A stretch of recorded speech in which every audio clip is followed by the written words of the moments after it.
Bon, une autre idée donnée par un autre locataire qui, lui, me disait que de l'eau se formait à l'intérieur du frigo sur ses bouteilles d'eau, sur divers contenants qu'il y avait dans son réfrigérateur.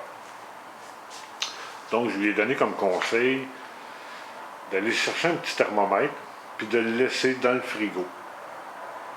Même chose pour le congélo, là, mais vous faites ça un à la fois, là, à moins d'avoir deux thermomètres, pour voir si à quelle température était son frigo et le congélo.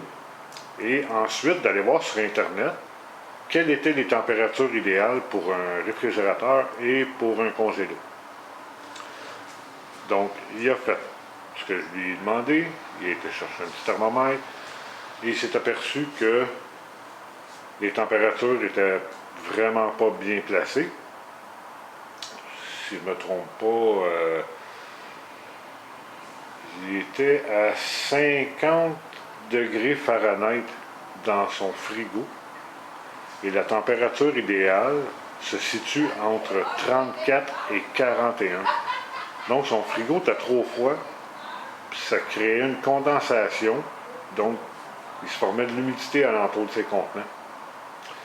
Donc un bon petit truc, trouvez-vous un petit thermomètre, placez-le dedans pendant, ça n'a pas besoin d'être bien long là.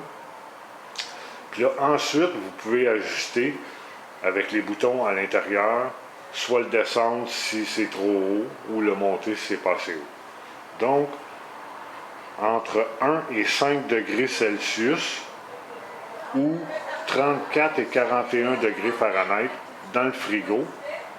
Pour ce qui est du congélateur, température idéale, moins 18 degrés Celsius, qui est entre 0 et 0,5 degrés Fahrenheit. Et voilà. Si vous placez ça là, c'est pas mal les meilleures températures que vous pouvez avoir dans un frigo et un congélo. Et voilà.